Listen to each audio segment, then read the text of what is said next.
Yo, I just saw that footage of, the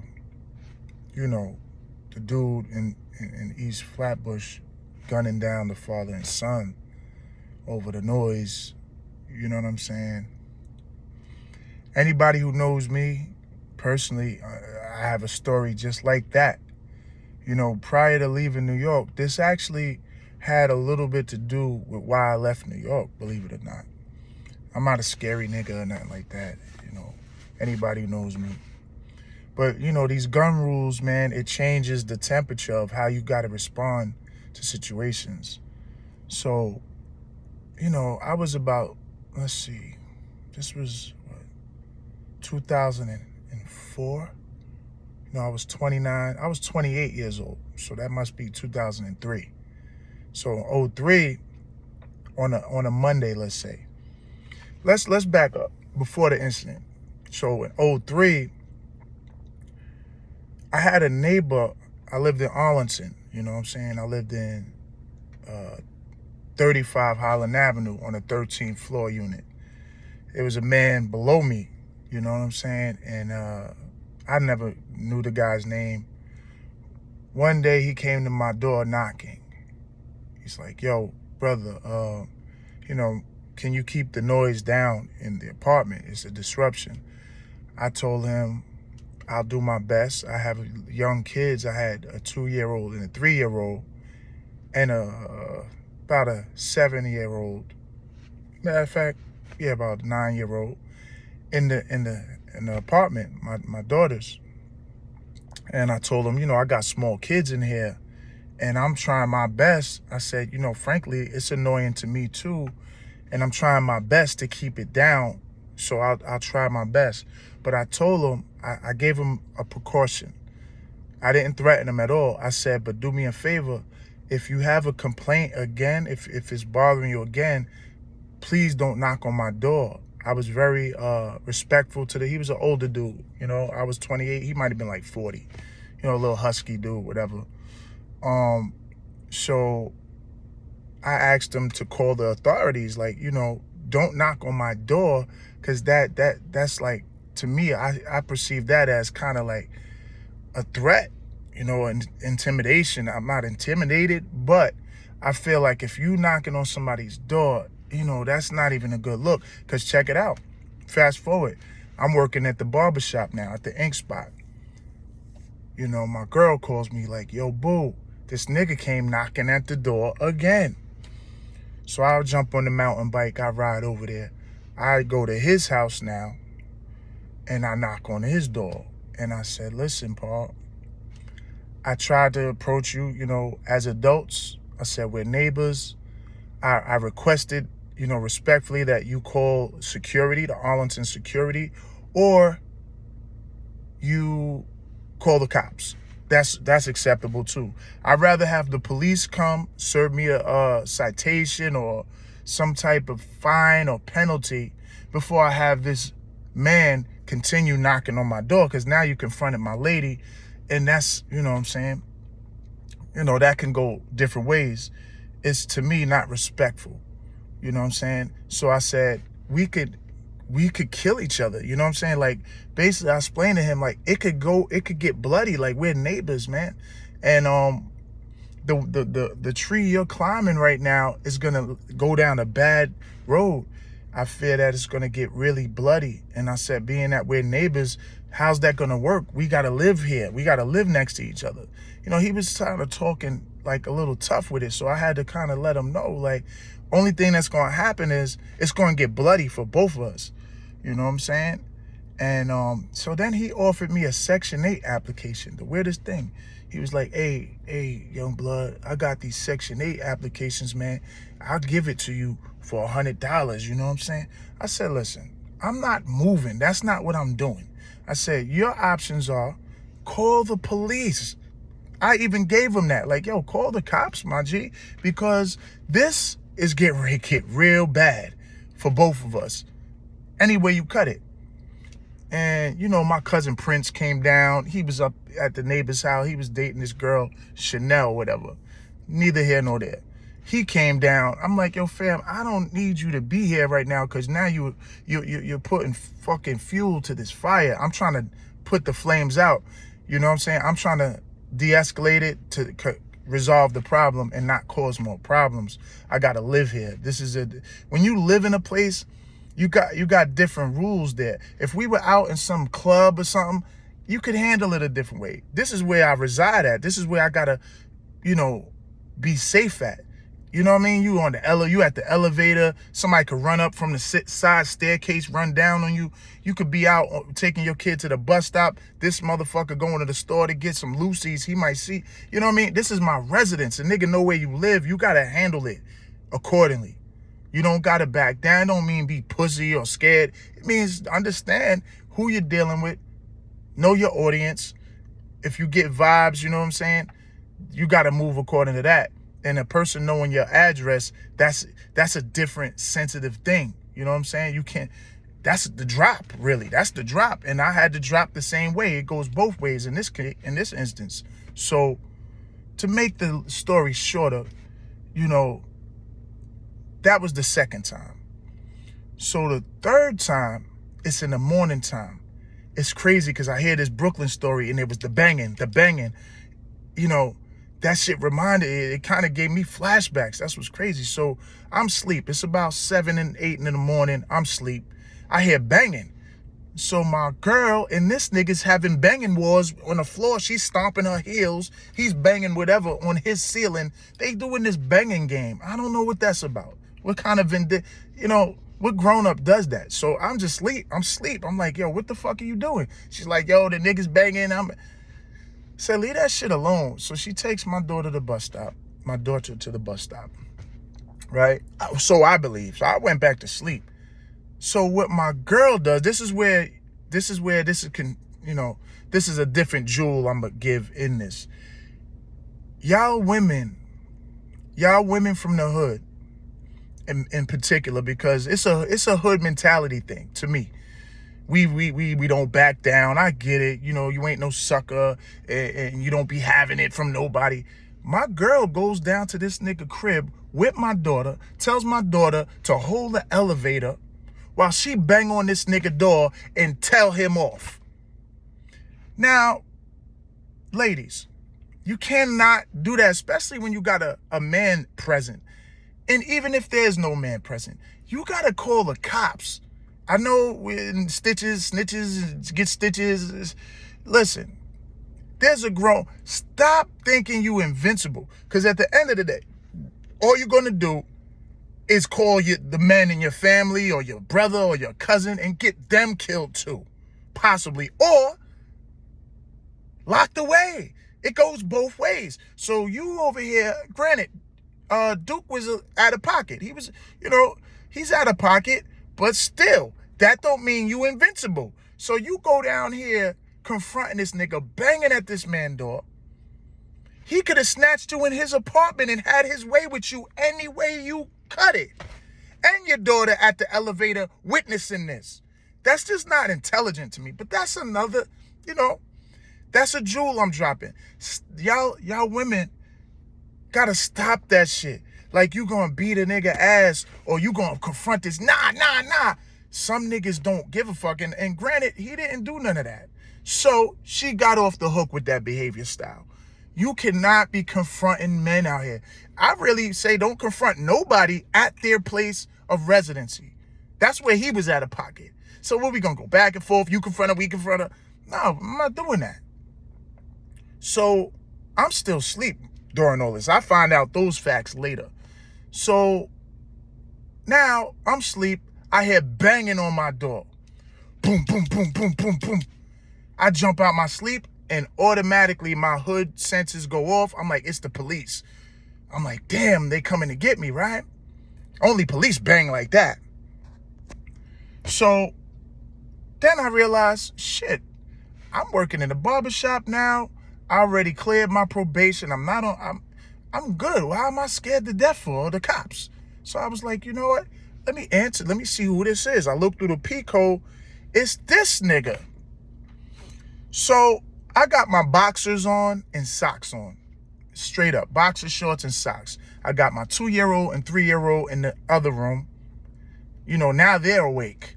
You know what I mean? And they're by the door with me when I answer the door. So I look through the peephole and I see it's the dude. I open the door and close it behind me because my daughters are out there. I mean, they're behind me in the house. They didn't need to be. I left them there for a minute. And so, and plus I didn't know where this was going to go. So I just shut them in the house real quick. And so what I noticed about the guy is he had his hand in his pocket. So I observed that. I told him, I said, yo, why the fuck you banging on my door? And I told you don't knock on my door no more. You know what I'm saying? He said, you need to check your lady. She came to my house, did XYZ, XYZ, XYZ. I said, so you going back and forth with my girl now? That's what you do? And I said, beside that, why is your hand in your pocket? What's that about? This is what the nigga said. Don't worry about that. That's for you in case you act stupid. So now I'm like, I can tell it wasn't a gun because it would have been poking out. It was probably a razor, something small, because the gun, I would have saw it. It was in his coat, like a jacket pocket. It wasn't in his pants pocket. He had his hand in his jacket pocket. If it was it could have been a 2-shot Derringer or something. I don't know. So what I did then, I said, all right, you wait right here. I'll be right back. I go in the house because I'm thinking I got my socks on. I don't want to be sliding around. That's all I was thinking. I'm going to be sliding around with this nigga. Plus my daughters is behind me in the door. So I secured them in the room. I put on some Wu-Tang Wallabies. And that's it. I put on my rubber soles, gym shit. Rubber soles. That was the only rubber soles near me. So that was the first thing I grabbed is my Wallabies.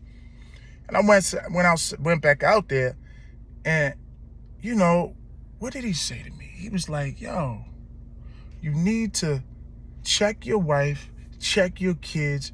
You know what I mean? He was talking greasy. I said, yo, listen, man, I'm going to beat you to death. It's going to be a death match. And that's not what I want. And I said, you got to understand, you're asking to die. I told him that. I said, you're at my house. I told you not to come to my house. I got my children in here. And right now, you're coming at me with aggression. It's going to go bad for you. This nigga said, you too small to be talking that kind of shit, nigga. I did 10 years hard time. I box. I train. Yo, this nigga ran me his whole resume, right? I wasn't laughing at the time, but in hindsight, the shit funny to me. Because this nigga, nobody does that. So I said, listen, if you did all this time you say, you got to know you get ready to die. You got to know you playing with the Grim Reaper right now. He's like, you too small to be talking that kind of gangster shit. I said, for real? I said, all right, let me see where you at, OG. So we threw hands. And I'm just going to speed through that part. It ended really bad for him. A neighbor came out. If that neighbor didn't come out, I probably would have beat him to death because I was going in, he was down, and I was just pummeling this man. When somebody fucking with you and your family, this is what I know to be true. God gives you extra strength and extra power. If you playing this bully role, what are you protecting? You playing. This other nigga got a lot riding on taking the L. You over here playing around, somebody who ain't playing, you're probably gonna get put in a bad spot. You know what I mean? God just gives you this protective extra. You get superhuman powers. Word. That's really what I could say. That's why I don't fuck around with somebody. Because when you're the one who fucking around, another person ain't fucking around, they kind of protecting their life. Me, I was not scared, but I was concerned that I'll be laid out in this hallway with my kids in the house wondering where I'm at. I got shit that I'm fighting for. What's he defending? His right to come up here and run in his mouth? He could have called the cops like I told him to. So moving past this long story now. So the nigga out on the floor. My neighbor, I forgot this nigga. He was from the Bronx. He was like the CD man. And I always bought mixtape instrumentals from this dude. Wish I could remember brother's name. So I picked the man up. I grabbed him up, brought him to his feet, and I leaned him on the wall. And I explained, this is where the decision making, it gets tough. Rest in peace, Michael Kendrick. You know what I mean? If anybody knew Michael Kendrick, Port Richmond dude, he put hands on somebody. They came back, I believe, to his house and shot my boy Michael dead. You know what I'm saying? Shit like that be on my mind when I be thinking, my hands is good. Yeah, but is this person armed? Like my son now, he's 16. He's been suspended at least 2-3 times that I can recall since junior high school.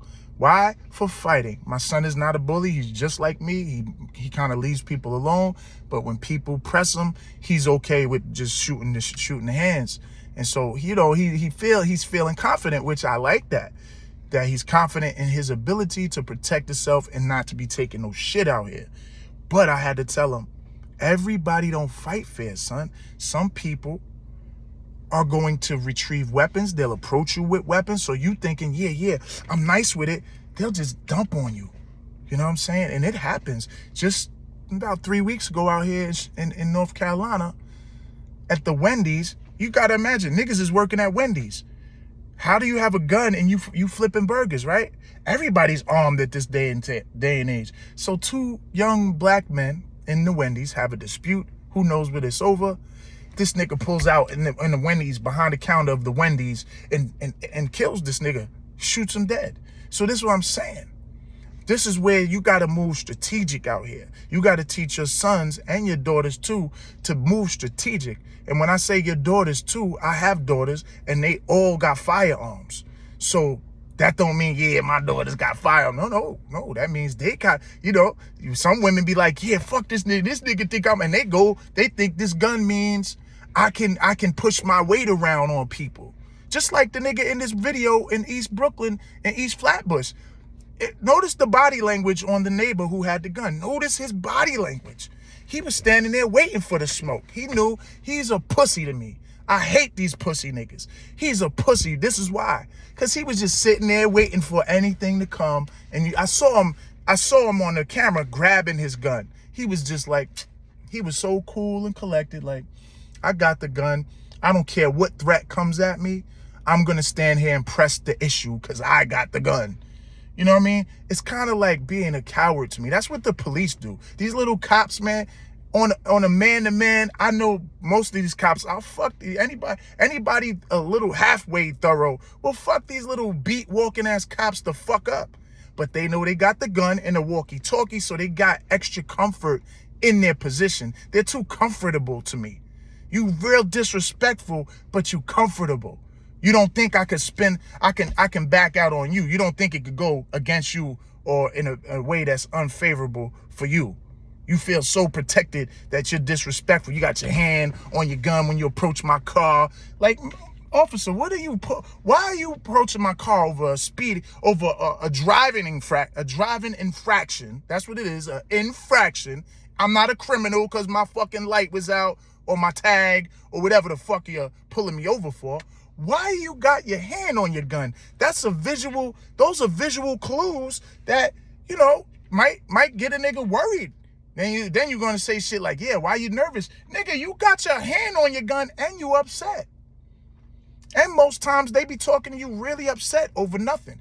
Yeah, I'm going to need you to step out the car. Like, calm down. I depending on what you're pulling me over for, why, you could ask questions. You could ask to see a supervisor, a lieutenant, any of that, the captain or whoever the fuck in charge to protect yourself and your life and your rights. So what I'm saying is this gun gives niggas heart. That's what I'm saying. Altogether, this gun is what gives niggas the courage to try it. I feel like niggas is pussy for that.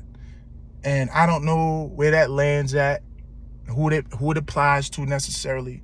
I know my brothers that I roll with, that I grew up with, as much as we abided by the gun laws, as far as we understood the streets required additional protection, we didn't rely on guns to hold our own. You know what I mean? We came up in the manual labor era, which is hands on. Not this, well, I got a knife, so I could be tough today. But then when you don't got your knife, or when you don't got your homeboys with you, then you pussy again. You know what I'm saying? So this is what I'm examining when I'm looking at the guy in the video. He's just, I don't know if he could fight or not, but I do know, were you gonna come armed because a nigga got making noise? Now it's a whole manhunt for you now, and most likely you gotta either live under an assumed name, your identity gotta be flipped around. You can't go as your name no more. You gotta move like a ghost now because you wanted to approach a nigga over some noise with a firearm in your hand. Cause you the police, nigga? Even the police. Why would the police come to your house with their guns out, keep the noise down? Listen, sir, it's a ordinance.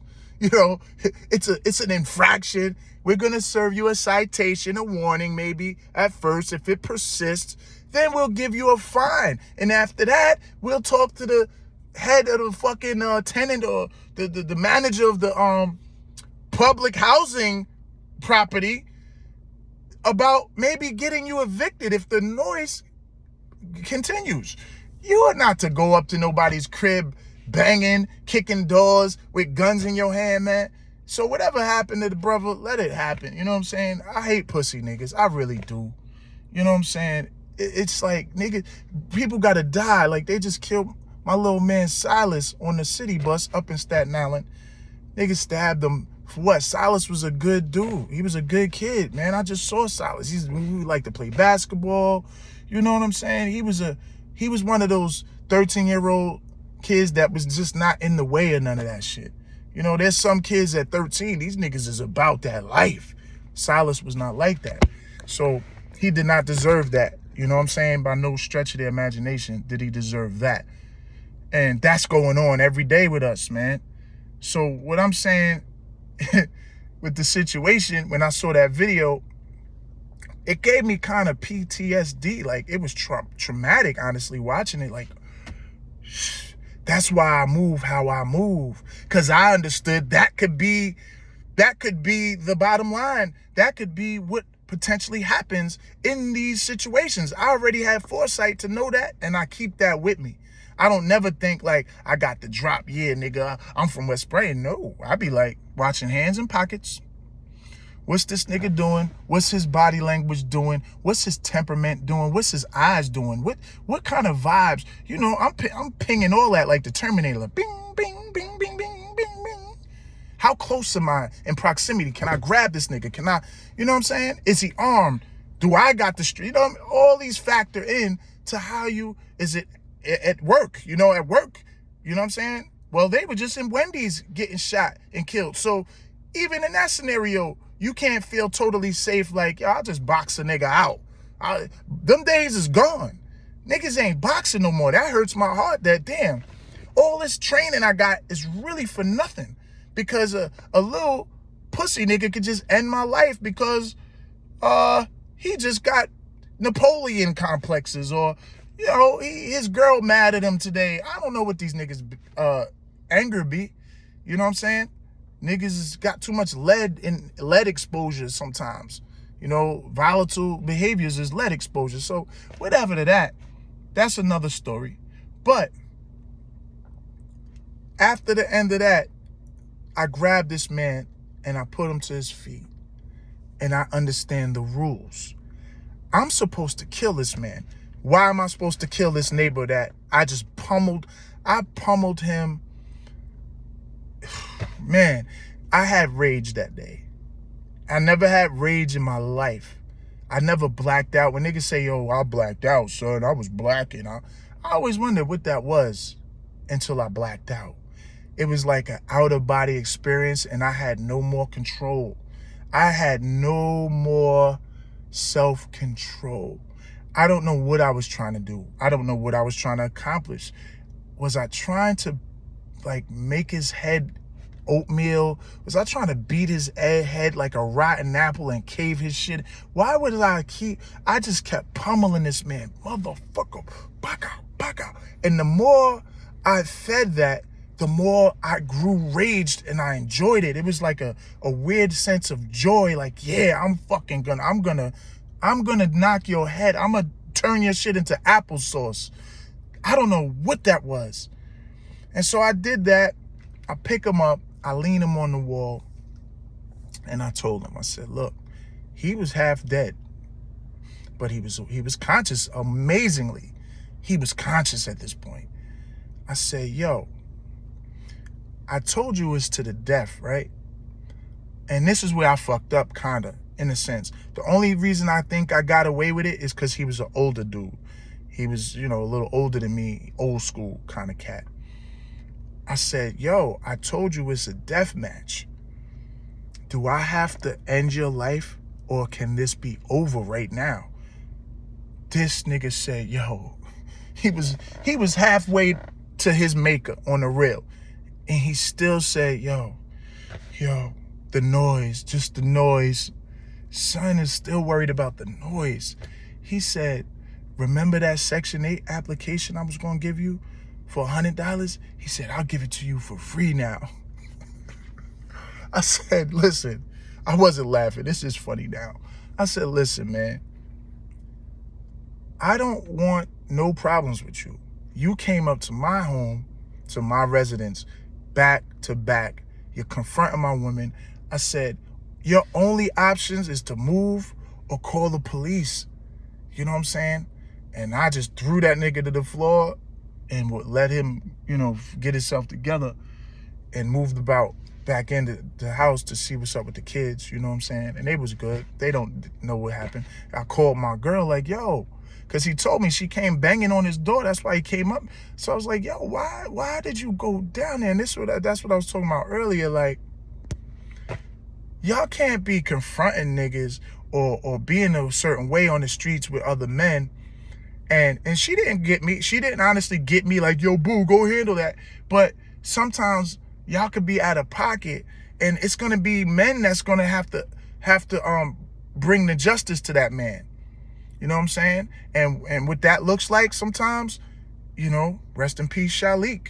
My cousin Shalik got caught up in some I'm not gonna say beef, a cat fight with my female cousins. They beefing, they call Shalik to the scene. Why would you do that? He's coming with all the craziness. Rest in peace, Jermaine. That's my cuz, man. But he'd still be here. Maybe he wouldn't if he, we can't say for sure, but he wouldn't have died in that scenario or any scenario where you calling these men to come to clean up after your messes that you create out here on these streets. So that's just another story intertwined with this one, where women could get you killed. Rest in peace to my cousin Latif. You know what I'm saying? Monty and Celine's son. He died out here fucking with these women. She got this baby father nigga in the scenery, in the background. He come home from jail and this and that, and you ain't telling him what he need to know. You ain't telling this nigga what he need, and I don't know all the details, but I know how that shit go. You playing these both sides shit. You playing this both sides shit, and you starting a war. My cousin Latif did not have to fucking go. You know what I'm saying? But gotta watch these women y'all be fucking with, and that's a jewel that I put in there because I could have died that day over my girl's behaviors. She shouldn't have felt like, for one, it's an insult to me. Let's just be clear. I'm offended because if I'm here, why the fuck you confronting this nigga and I'm here for? What are you saying? I'm pussy? I can't handle the detail? You know what I'm saying? You got no business confronting men and your man right there. Let me handle it. The cops pull us over. You the one in the passenger seat with all the mouth with the cop. Shut the fuck up. Let me handle it. I got this. Let me conduct this. Because at the end of the day, he gonna bust me in the head and you gonna be crying. Like, oh, why'd you do that? So I'm saying, stop that shit. For real. Be intelligent. Have intelligence with what you're doing. Try to. Sometimes I understand tempers flare and people get disrespectful, but we too quick to go off the top rope. Sometimes chill, try to approach the situation with diplomacy. Like, let me diffuse this, see if I can take that out. Yeah, I got the gun on me. Yeah, I got 2 on me. Yeah, but do I want to clap this person and take the life of someone's loved one over something that we could have probably talked out? We could have talked it out. Do I want to risk? Because it ain't always going to go how you plan it. Just like fights. Anybody who been in fights, even staged fights, meaning like you knew you had to fight this nigga at this time, at this day. Like, that's how we used to give it up back in the days. Like, damn, I done sold this wolf ticket. Now I got to back this shit up. What time? Meet me over here at such and such. So you got time to think, and you like, yeah, it's gonna, when I go up to him, right, I'm gonna rock him. I'm gonna just look over there and bang him off the, it don't go nothing like you had prepared in your mind. You had a scenario, of course, that, watching Chuck Norris and Bruce Lee, you think it's gonna go like how it goes in your head. I remember those days. It don't go nothing. It goes off script real quick, and you got to improvise. You got to do impromptu shit. Like, oh shit, I didn't know his man was going to steal on me. Oh, where'd that come from? Oh yeah, now how do you adjust? What Mike Tyson say? Everybody got a plan until they get punched in the fucking face. Your plan go out the window and it's a free fall. Like, yo, you just whatever works. And truthfully, I learned that it's better to keep your calm and not go into that free fall shit. Start being calculated in what you do. Like, okay, let me get it back out. Okay, let me see how many. I've been jumped before. I had to see who's the one I'll go after first. My pops taught me, go after the most dangerous nigga first. Believe it or not. Don't avoid the danger, nigga. Go at the most dangerous nigga. Air him. And then everybody else who's with him or whoever's not, that's what was dangerous about my particular crew. There wasn't too many weak links. It's like, pick your poison. You get hands. You get brutality with juju. You get the brutal shit. You get hands with the speed. Pow, pow, pow, pow. You get fatal with the crazy one-hitter quitter power. You got chat. This nigga strong as a fucking ox. No, there was no, I'll just take that opponent. You know what I'm saying? We all trained together. We was all thorough in that aspect. You know what I mean? We was kids who played. We were kids who were into physical fitness. We took care of our athletic bodies, and we kept it. I'm still playing basketball today. You know what I'm saying? I'm still fit today at my age, and that's a source of pride that, I be around these young people like, yo, what's wrong with y'all niggas? Y'all can't keep up with me? How's that? How the fuck? But that's another story, you know what I'm saying? Within the story. But rest in peace to the father and son. They didn't need to die over that. And may God be with the coward nigga who waited for them to come out. Because the guy, I think it was the son, he came out, he went. That's what shocked, it kind of gave me PTSD, shockwaves, is that it didn't have no audio in this video, but you saw the guy, the son, I think, he went back in the, like, he didn't have proper clothes on.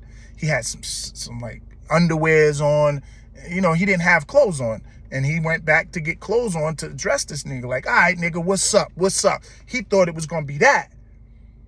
And that's why I feel so fucking lucky and blessed, and at the same time sad, because I'm like, damn, this man, he was just thinking righteously. Like, in a sense, knuckles are righteous to me. That's a righteous thing. Like, it's justice. It's like, you know what? We're going to have to see with this, the way you're coming at me, you're being disrespectful, and we're going to handle it like men. That's a righteous decision to me, in my assessment of what God will allow within the confines of these spaces that, you're dealing with these project tenements. You got volatile neighbors who they coming at you in different ways. Well, do you have the right to at least man up and say, yo, my nigga, you better watch who you fucking talking to right now. Don't come knocking on my door. And after that, we could throw hands. But this gunpowder shit, it created scenarios where men who can't hold their own can dictate who lives or dies. And so that gives them extra leverage and extra powers to push their weight around. You know what I'm saying? And this is why I despise the gun laws. When I say the gun laws, I'm not talking about the NRA or how they regulate the gun laws, like the Second Amendment. I'm saying the street gun laws. Like, whoever's busting their guns on these streets is who gets to dictate or who gets the power. Meanwhile, back at the ranch, this nigga get his butter crunch cookies and chocolate milk taken from him in junior high school. Like, nigga, you was the straight herbist. You was the most herb nigga on the block. And now you got this gun. You could wave this around. You ain't scared to do that. And so now you got heart. Yo, I respect that nigga. Gun game is crazy. You know what I mean? It's fucking crazy to me. I fucking hate that shit. That's why this is what added. I'm not saying I moved from New York because of that man. But it factored in. Mind you, the nigga lives downstairs from me. I don't know what he gonna do. I don't know that when he could decide, you know what, I fucked him. I put him in bad shape.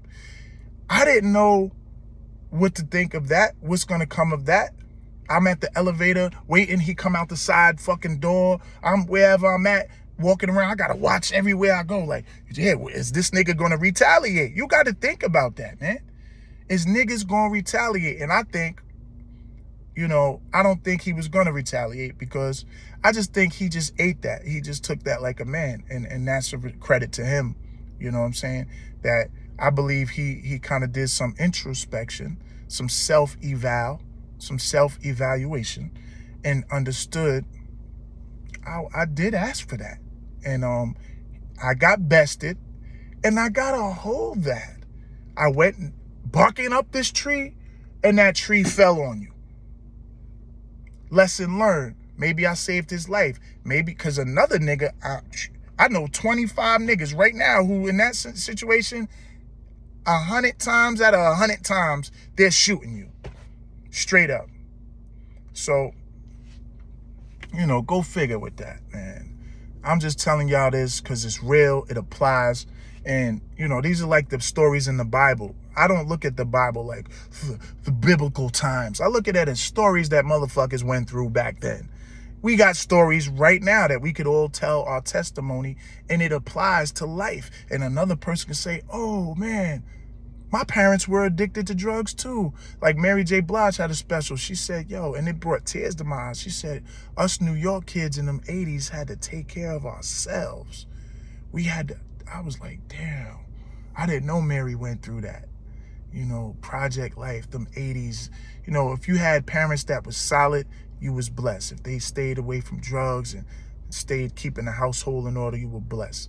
I knew shit got real when the powdered milk came and the rice puffs and the government cheese. And I'm like, what the fuck is powdered milk? You gotta make the milk? I thought milk just came from the cow. Milk can be powdered? What the fuck is this? Nasty as fuck. Tasting like chalk water. That's all I can remember with the powder. Those were signs that shit is real. And salute to the Henderson Meat Market. You know why? Because they gave us credit. You know what I mean? My family's credit was good. It sounds silly, maybe, but we could go to the Henderson Meat Market because when we were in good standing with them before the drugs came, we could, I'm good for it. And there was hard times. I got that spiced ham from the Henderson Meat Market. Yo, give me a pound of spiced ham and we'll pay you back. Henderson Meat Market shit. Right by the liquor store, right where if you're a West Brighton nigga, you know where that was at. And then they had another meat market on Castleton down by Taylor Street. You know what I'm saying? I'm a West Brighton nigga, so, Doyle's and Zenith, the Zenith building, and, I could go on and on. The fucking J&J's, penny candy store. Then you had the penny candy store down by Richmond Terrace, past Beeman Avenue on that curve. There was a penny candy store there. Zenith used to be a penny candy store. The Fields was a swamp. I could go on and on. The old PS-18 before we was born, it's just like all of these instances, though, create us to be who we are. So there's a level of pride being from West Brighton, but there's also some things I know I need to work on because I'm from West Brighton. And that's what I've been doing. At work, I'm a manager. I do Do I show these niggas every single time? No, I can't. It's okay. They don't know who they talking to, and it's not my business every time to educate them. So I gotta find other ways to handle mouthy men, mouthy young niggas who they don't know. So it don't mean, yo, just don't. It means, look, every time a situation occurs, it don't mean you throw your freedom on the line. You don't throw it all, like, I'll risk it all. Nah, you gotta move strategically. It's chess. It's definitely chess, which means think ahead. That's all it means. It means if I do A, sometimes it's fast. Shit happens so fast. But I got a bag of tools that I carry with me already. So I just, I access the tools that I already have. So it's already like kind of preconceived. Like, okay, I know what to do with this. Oh, he just want to talk. You want to go outside, my nigga? All right. So then let's not talk like that. Let's just keep the respect, or go outside if that's. You a manager. You can't see. Mask off. I just be like this. You need to see that to respect me. Is that where we at? That means you a pussy to me.